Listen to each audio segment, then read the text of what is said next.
Welcome to Casa de María. This is a space for writers, artists, and cultural storytellers who believe that our words carry memory, meaning, and responsibility. Here, we gather to reflect on craft, honored lived experience, and explore ethical pathways to publishing and creative growth. I am your host, Dr. Lisa Valle, founder of Casa de María Publisher, and I am grateful you are here. Welcome back to Write Reflect Reimagine. Today, I'm here at Casa de María in this casita country cottage space in Toa Alta, Puerto Rico, and I'm excited to sit for a writer's conversation with today's awesome guest. Now, before I introduce her, I want to take a moment to reflect on the power that conversations can hold. There's just something powerful about conversations with people that you have created shared memories with. That dialogue carries a different kind of depth. It is shaped by what has been experienced together. And these conversations emerge from time spent in places that stay with you, and from the people who have helped you encounter those places with greater clarity. Lisa Valle is one of those people in my journey here in Puerto Rico during a time when I have been building and establishing La Casa de María Publisher home site with my bare hands. Now, in many ways, that is something we share, a relationship to creation that begins in the hands, in shaping and building and forming and understanding that what we carry is not only expressed, but made.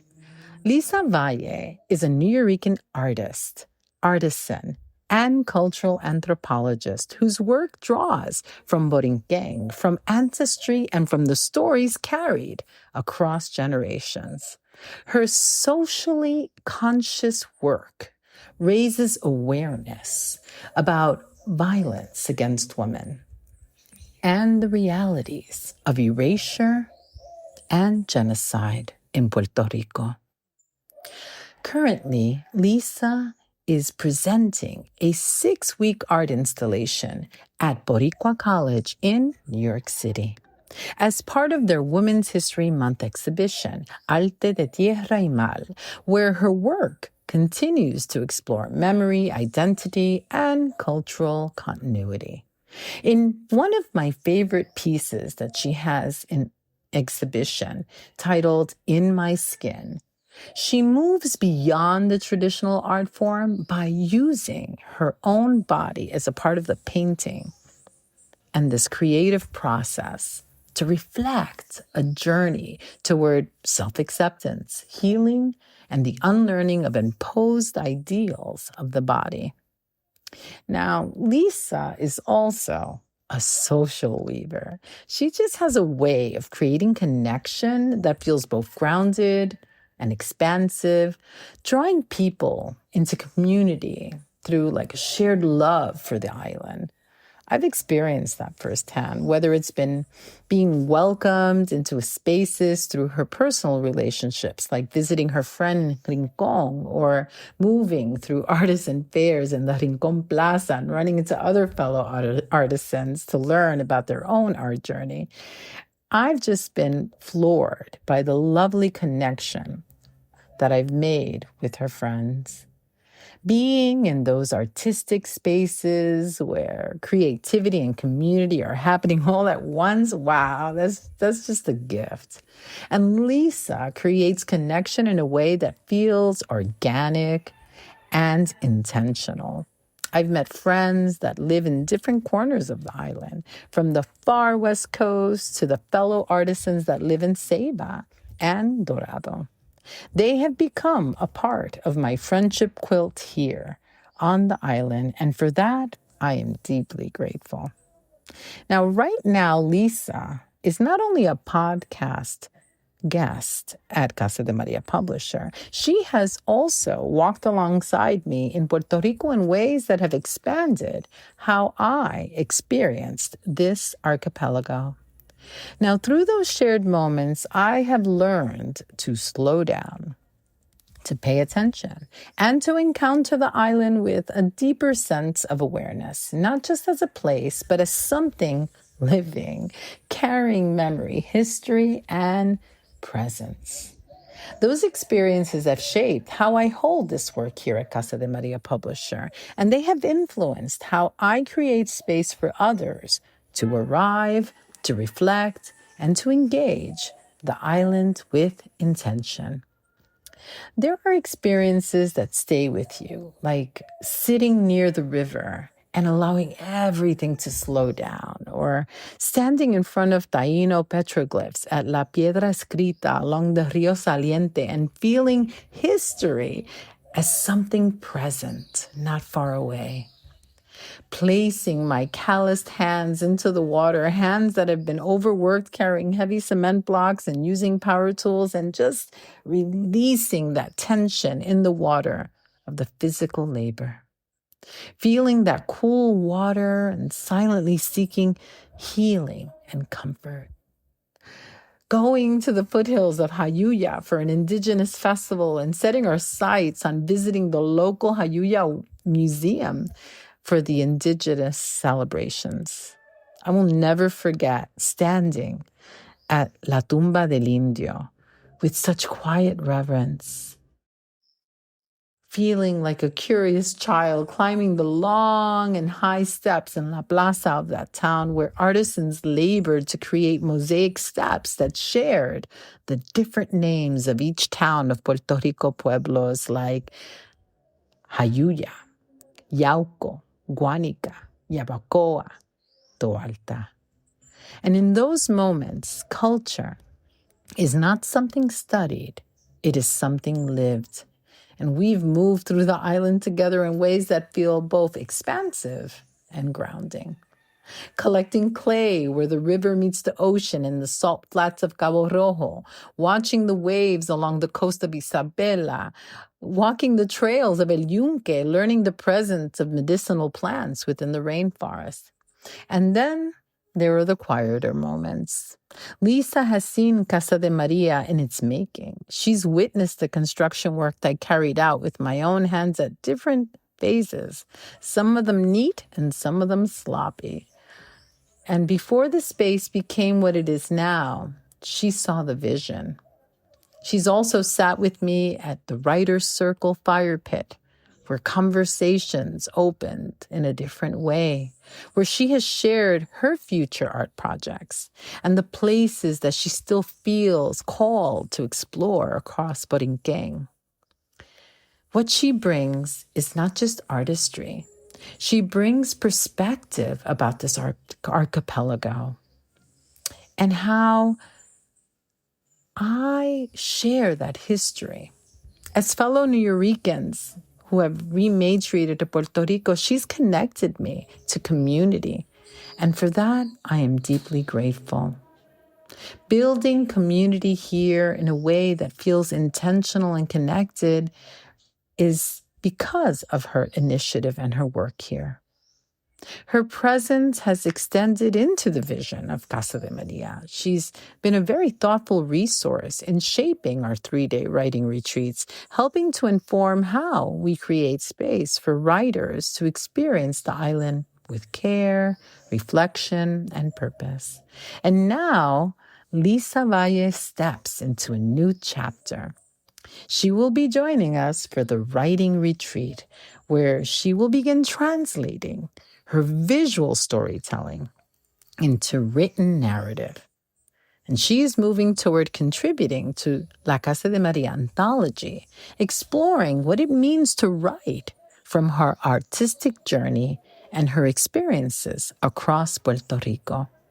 This conversation lives in that transition, from working with your hands to writing with intention, from what you've experienced to what you are ready to name. Lisa, welcome. I am so glad that you're here with us today. Thank you so much, Vilma. I'm very, very grateful, and I would just like to say thank you for all that you've done for me and for allowing me to have this space and to open up your space for me to be able to come in and experience La Casa de María. I'm also grateful to have seen the transformation, because I believe that just hearing your story is not the same as actually living part of it with you.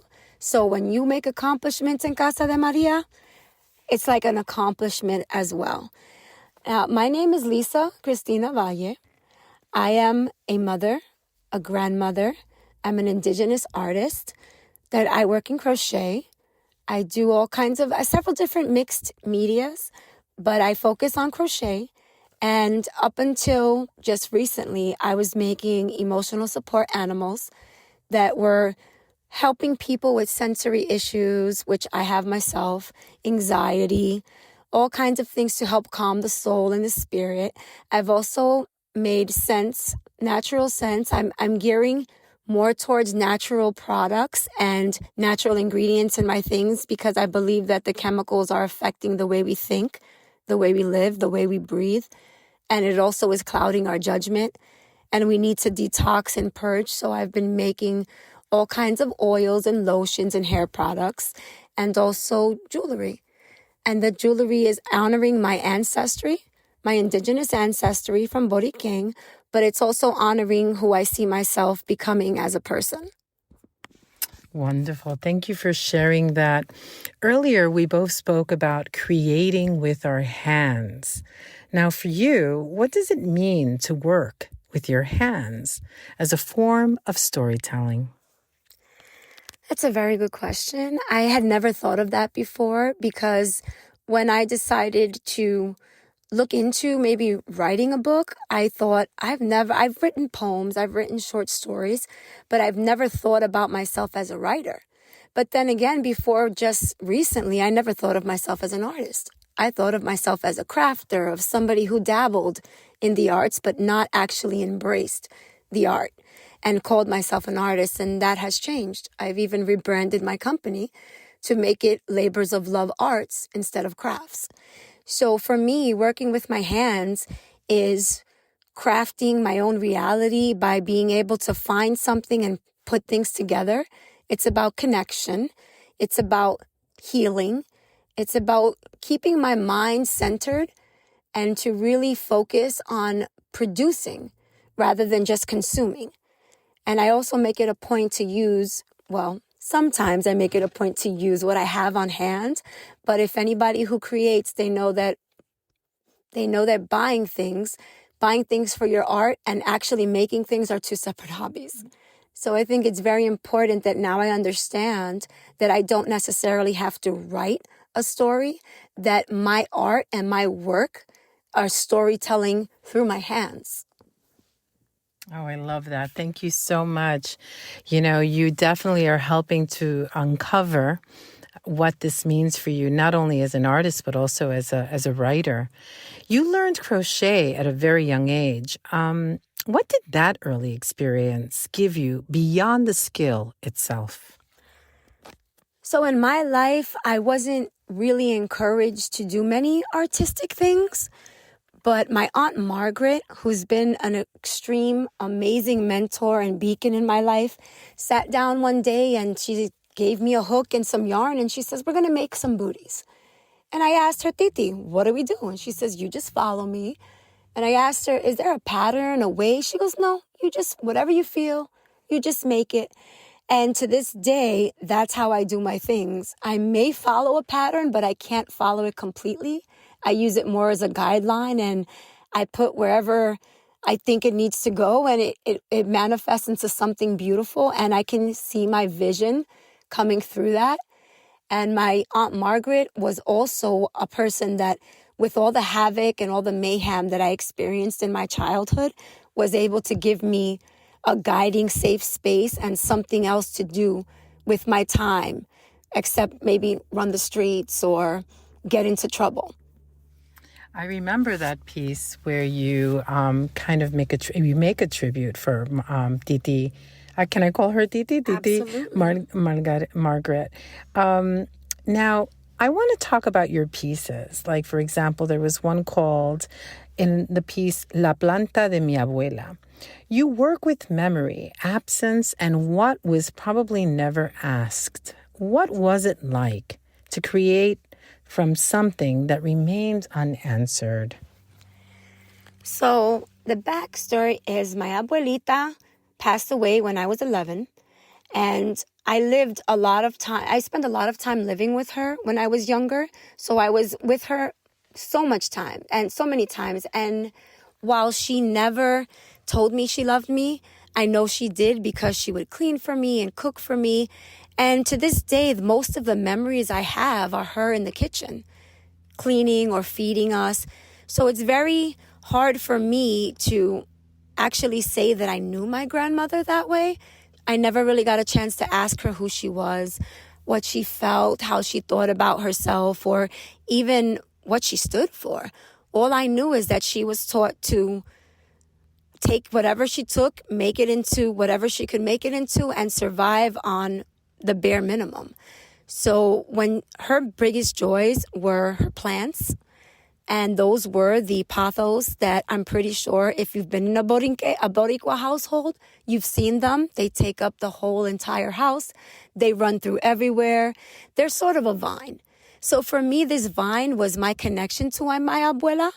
And I was able to, it's a shadow box with her photo with a crocheted vine inside, because this is what reminds me of my abuela. And this is basically what I can know of her, what I know from my own memory without having to have asked her, which I wish I could have.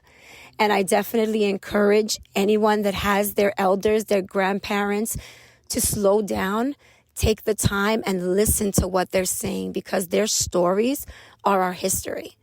And it's important to get that before they're no longer here. Abuelitas are so special to us, and you have really dived into your artwork, sharing all those components that have, informed your artwork, and family has been a part of that. Memory with family has been a part of it in your childhood. Talking about your childhood, there was a piece that you shared, and this piece titled Childhood Ends. This piece marks a moment where your sense of safety shifted. How did you approach returning to that memory as an artist? The piece that you're referring to, Childhood End, is about my friend, Jessica Guzman, who was murdered when she was 10 years old. We were friends. I was friends with her brother. She lived in my neighborhood, the Castle Hill neighborhood, the projects. And this piece is a shadow box with a stylized photo of her, the photo that they had above her casket. She had a closed casket. And they had her photo in her communion outfit. So I took the photo, stylized it into a painting, added it to a shadow box, and I surrounded it with paper flowers and tul. So to be as a funerary bow, but also it's purple in the color of the domestic violence colors that signifies our fight against it. And this piece was especially difficult for me as they just renamed a street after her, and they put her mural back up. So this piece brought about more of how my childhood, the only thing in my childhood that I had that was safe was my neighborhood. We hung out with everyone. We ran around. We were able to come and go freely. And we never had a problem as long as we were home before those lights came on. But after Jessica was taken, and while her killer was still at large, we lost all our freedom. We lost our security. Our neighborhood just became a hunting ground. We didn't know who was the killer, so we were scared of everything. And that was a big blow to us, being that we were such a tight-knit community at that time. Seems like your work it's a form of remembrance, a form of witnessing how you had that lost sense of safety and just that marker in your life that clearly, like you said, was an end of your childhood. using this artwork and being able to write about it has been a process for you, because in installations you have your piece and then you have a description of your pieces. One of the pieces that I particularly was impressed by, and I even spoke about it in the intro, was titled In My Skin, where you use your own body as a part of the creative process. What does it mean to create from the body, not just about it? This piece was especially poignant for me because I've always been told I was either too skinny or too fat or too white or too black. I've never actually fit in with my family's either side. So this piece was more about me coming to terms with who I am, my changing body. I'm a mother of 5 children. I've birthed them, nourished them, fed them with this body. So I've gone through my ups and downs of being too fat, too skinny. But really, what is that anyway of too fat, too skinny? So this was the idea that I had in my head. I was also encouraged by my mentor, Esperanza Martel, that when she told me that she had back in the 70s used her body as a paintbrush, and it stuck in my head as an idea of, well, this is something to bring back. So the whole process was fun for me. And, I had to wait till my son wasn't home so I wouldn't traumatize him. And the whole process of mixing the paint, smearing myself with the paint, placing myself against the canvas, it was all very freeing and very fun, but it was also something that I had to come to terms with, of accepting the imperfections of not only my artwork, but of my body. And it was also a way of decolonizing the ideas I had about what was a perfect body, or like what signified anything that, the ideas of how we're supposed to look in order to please people. But now I'm pretty much wanting to just please myself. And I'm happy in my skin, especially as I approach 50 in about a month. And this is all things that the changes in my life and my body are something I'm coming to terms with. And I'm really grateful for the way this photo came out. I love the way you wanted to kind of bring back that medium of using your body as a paintbrush, and seeing how this has kind of helped you unlearn what you believe were very imposed ideals of what body imaging should be. How has your art helped you reshape that relationship with yourself? I think I'm able to have a more positive outlook on who I am and not who I'm supposed to be, because I'm not supposed to be anybody but who I am in the moment, because honestly, I'm not the same person that I was 5-10 years ago, 5 months ago, even 5 days ago. I'm actually in a constant change, and it's the environment. Everything affects who I am and what I'm becoming. And it's also just given me a chance to express how I feel without having to dwell and having to re-traumatize myself with old ideas and the visions of what we consider perfect beauty via the media. All these social media platforms are really causing us to look at our bodies and be very critical of ourselves. And it doesn't happen to me as much anymore because I'm comfortable in my skin. And that was the whole idea of this artwork. It was just wonderful. I love the way you framed your work as not only art, but as social political art. It's kind of like a practice for you to be able to, you see it evolving over time and trying to use this as a tool to inform. And behind that are so many stories of you having conversations with women after your exhibit and just feeling like it was so affirming to have, even if one person react and feel seen, it was powerful. I love that about that conversation. One of the other things that I love about your work, you talked about a very difficult topic and you handle it with such grace. I know that's not easy, about Jessica and that violent situation, and how you held space in your social political art as a form of remembrance and holding memory for her. Your work raises awareness about violence against women, and broader histories of erasure. How do you hold that responsibility as an artist?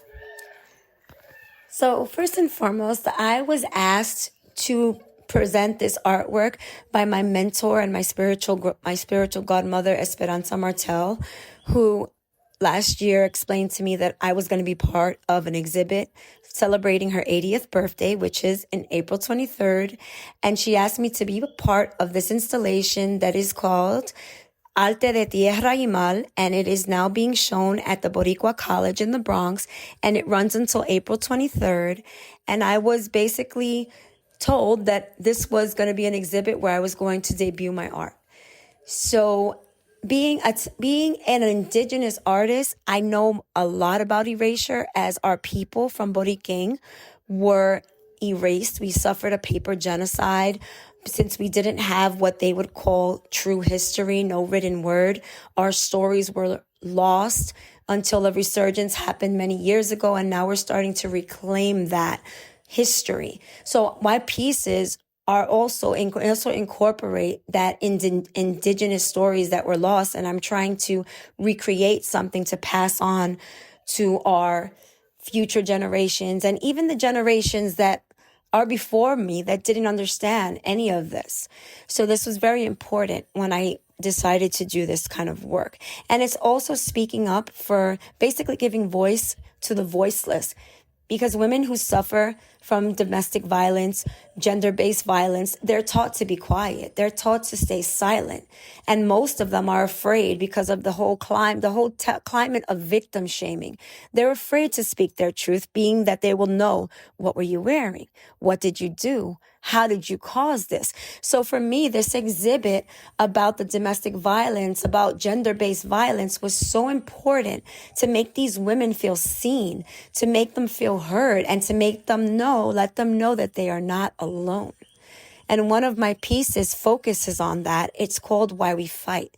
It's a crochet a crochet throw that incorporates the granny stitch, which is a square stitch that continues, and it just makes different square patterns, but it starts in purple, which is the color of domestic violence and gender-based violence, femicide, and it has another layer of black, which is the color of mourning for those that we've lost, and even for what we've lost, being exposed to this patriarchal gender-based violence. And the last layer is red, which signifies the MMIW, which is the Missing and Murdered Indigenous Women, which goes and brings awareness about our Indigenous women that are being murdered, raped, disappeared, and not even making it to the mainstream because they simply don't matter as a collective group.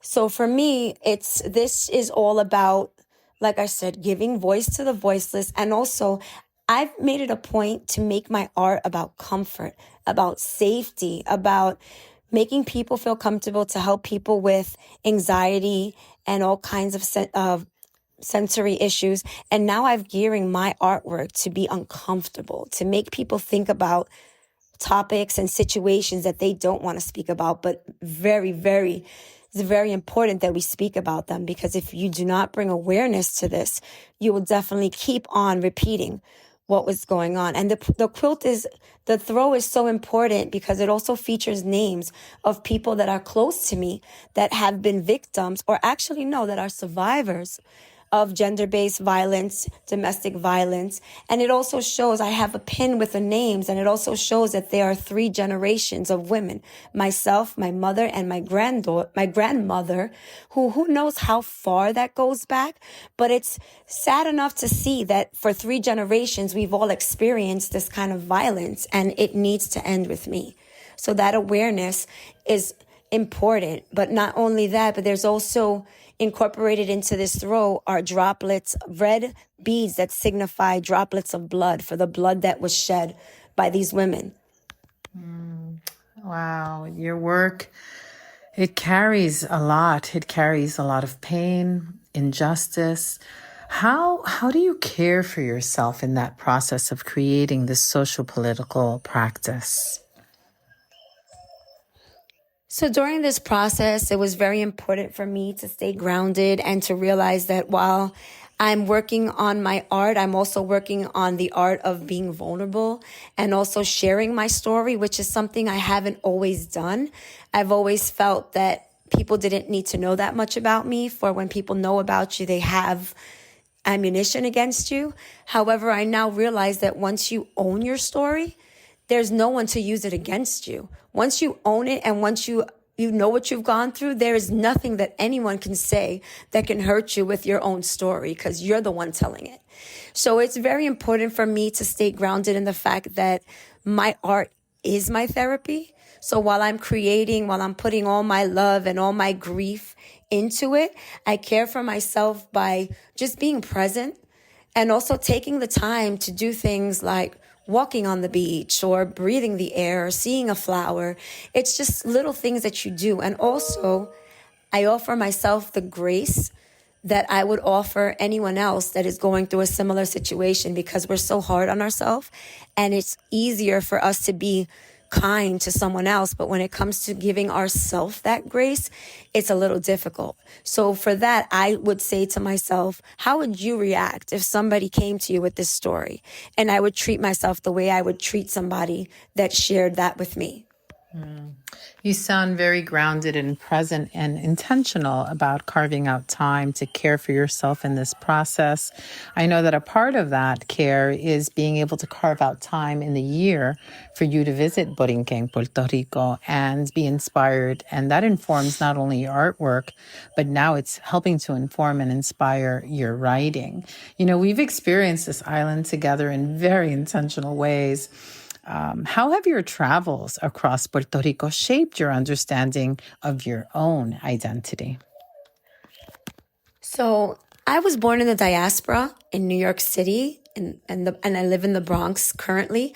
So for me, this was it's very important for me to get back to the island, because before a couple of years ago, I had only visited the island maybe 2 or 3 times. I've seen only what I was shown because I didn't have a chance to explore. And I decided that I wanted to see places that were important to indigenous people. I've seen the Utuado and Hayuya, the indigenous petroglyphs. And for me, it's important to find that history, because my grandmother, who was born on this island, and my father, who were born on this island, are constantly telling me that I've seen more of this island than they have, and they were born here. So for me, I feel like it's recapturing that history, that ancestry. And not only am I able to share with others, I'm able to share with the people who made me who I am, who were born here, that didn't know half the things that I'm learning about this island. So it's really very important to come and see not just San Juan or not just the places where tourists come, but to see the real spaces, waterfalls, rainforests, rivers, cultural artists walk, just things that you wouldn't necessarily get to see if you were just coming in a tour with a tourist view. So I come to really experience my culture, the island, and just dive into places where basically no one else will go. So for myself, and also for you, Vilma, I also want to show you that even though you live on this island, that you can still have a fresh eye when it comes to different places. And there are so many places that we haven't seen yet that are on our list, but we're going to keep searching and we will keep growing. Oh, thank you. I have to say, it's been quite an experience repatriating almost 2 years here in Puerto Rico from the mainland. And I will say that let's reframe that from the continental U.S. It's not the mainland.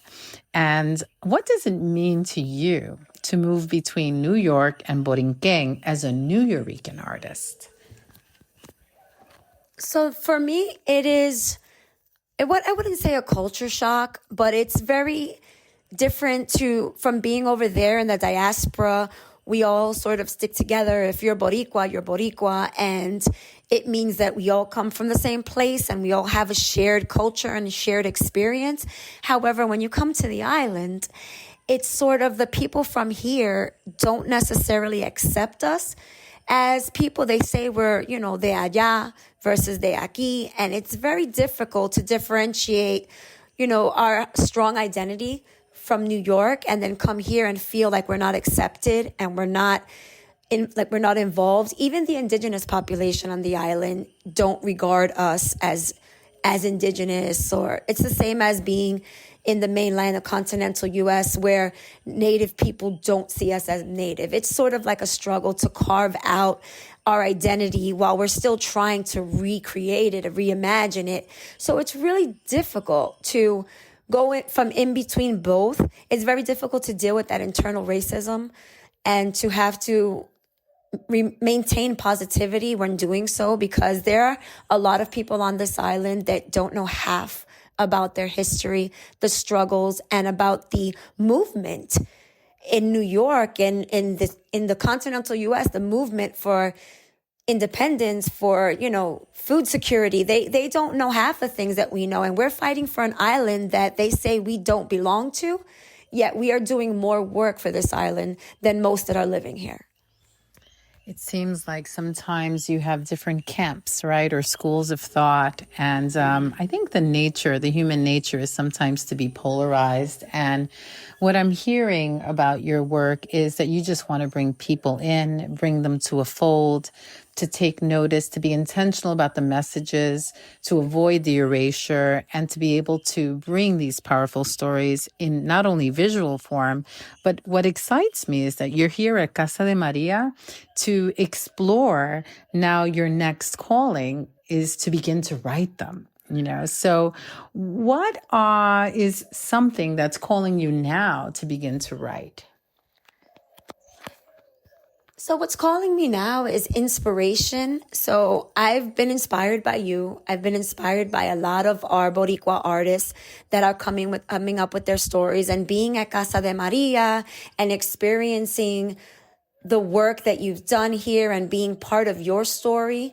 I've been here on what you would say, not the ground floor, but I've come in and I've seen the work, and, hearing your stories and being part of them and living them are two different things. I can appreciate your work from afar, but when I actually walk the grounds of Casa de María and I stay in the room that you've prepared for me, and I'm sitting on the porch that you've made just an oasis here, a paradise by the fire pit, it's something that inspires me. And it also makes me believe that I can bring my own story to light. So what's in me at the moment is to write about my journey through my artwork, through the people I've met, through the people like you that have inspired me to tell my story and to maybe just share with everyone what I'm feeling to hopefully inspire someone else.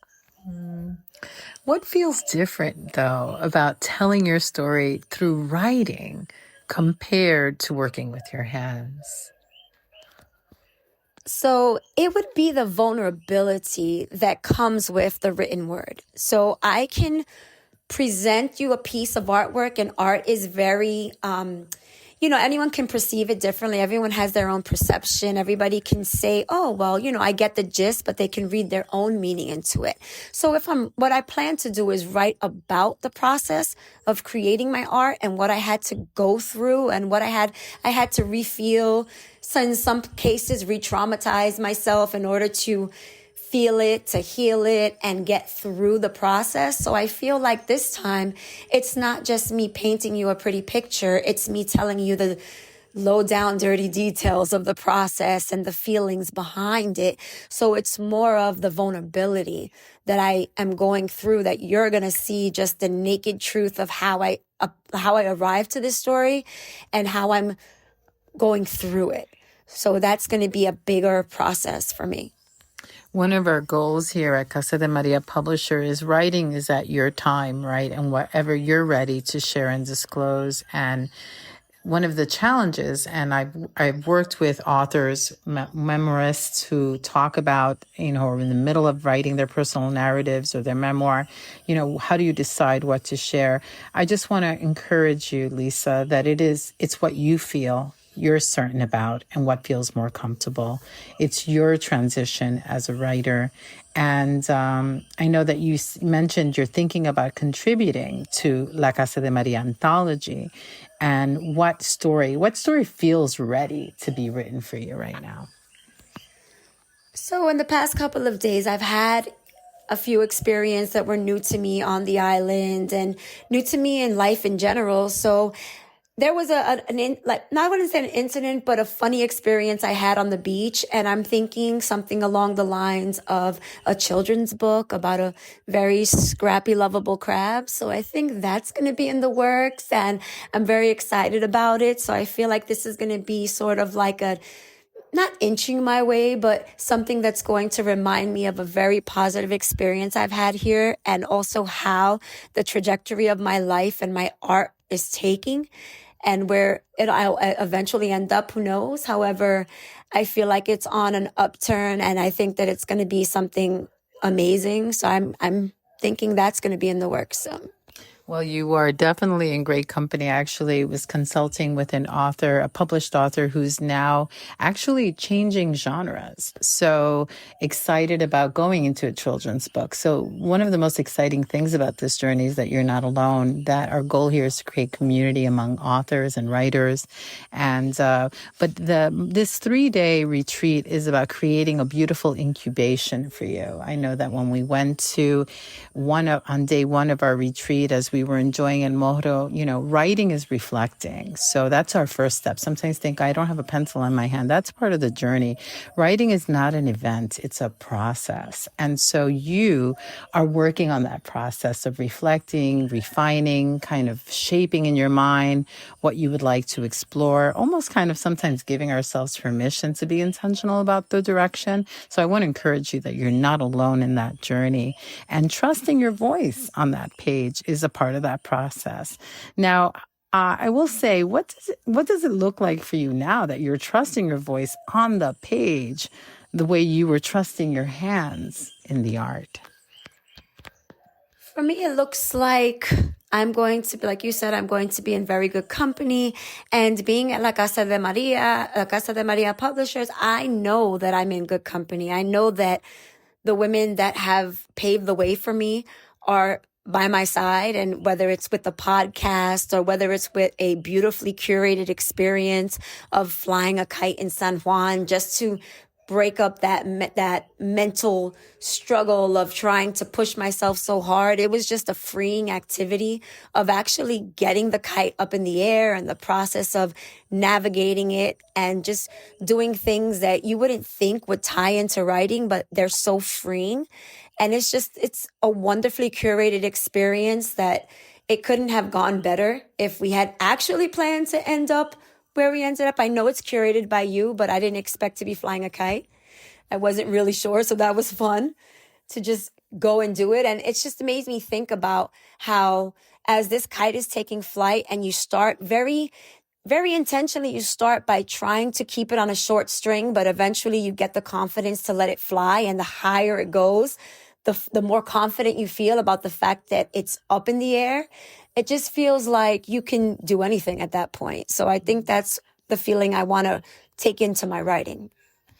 And as the curator, I was being mindful about giving you your space, and now that you had that movement break, getting back to another position, and just diving in, thinking more about your next steps. So keeping, almost holding each other accountable too as writers in a writing community. It takes time. And so we are being very intentional. Wait till day 2 of the Writers' Retreat, my goodness, and day 3 where it continues. So we are literally a throw stone away from the Writers' Circle.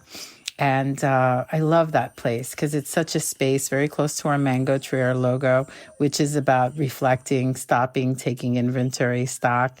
What does it mean for you today to carry Borikén within you right now?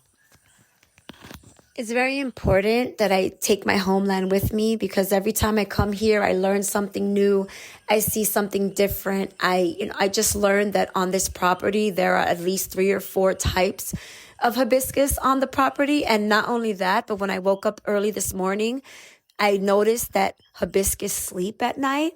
So for me, it was just wonderful to understand that this beautiful flowering plant closes up at night to rest, recharge, to be safe, and then blooms with the sun, and it's the healing rays that wake it up. For me, that's just completely the idea of restorative rest and taking care of yourself, and actually being in a space that's going to foster that. So I'm really excited to as I said, learn more about the island, but also to incorporate that in my writing, because I'm really very, very intent on showing people that no se tiene que nacer aquí to be de aquí. Borikén lives in your heart. You don't have to be born here. It's born in you. And you bring that back and you take it wherever you go. Well, I love that we are creating that beautiful incubating space where I know that one of our conversations that we had at the writers' fire pit was that the challenges of life is in the way. We get distracted, and having that time, you've made an investment, a writer's investment for yourself to be able to find this space. And we are excited. We can't wait to see your contribution to the anthology, being able to bring that. But I want to assure you that it's at your pace. It's when you're ready. You know, I want to thank you for sharing your voice about your work, your journey in this space. There's just something powerful about sitting in a conversation with someone whose story is not only told, but lived. And today, I feel so present in every part of everything you've shared. As we sit here at La Casa de Maria, you hear the coquis, a throw stone away from the writer's pit. This space has just been shaped by hands, by intention and by reflection. It feels especially meaningful to witness this moment here with you as you transition from artist to writer, from working with your hands to shaping those experiences now into language. We're so excited, and we want to assure you that Casa de María Publisher is here to support you. And to our listeners, I want to thank you for being with us in this conversation today as we write, reflect, and reimagine. Do you have any closing words for us, Lisa?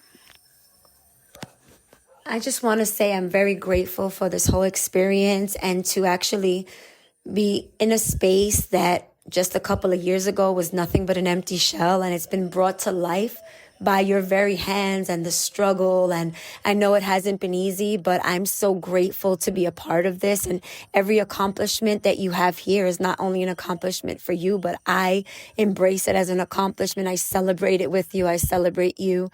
And I know that I don't think that I could have gotten this kind of experience in a hotel, in some place that is not just campo life. It's just so beautiful. And I'm so grateful that I'm able to be a part of this, and I can't wait to see what comes next and what develops here. And I look forward to seeing every improvement to Casa de Maria. And it's just wonderful to be on this journey, having read your book halfway through. It's very important that I state that reading a book about someone when you personally know them is a lot more difficult than just breezing through a book with somebody that you don't know. You're sharing their experiences. So for me, the Heart of the Advocate actually ties into so much of what I'm going through in the house, what I'm experiencing with your space, with your life, with your journey. And I feel like I'm on that journey with you while still on my own path. So I'm so appreciative to everything that you've done and what you continue to do to help women like me find their voice and find their story so that we can share with other women. Oh, thank you so much, Lisa. There are just not enough words. I always try to be prepared for these interviews with follow-up questions and trying to keep myself together. Another conversation I had with an author just brought me to tears. I really have been buckling down on this one, trying to keep it together. But that's the power of conversation and shared moments and shared memory.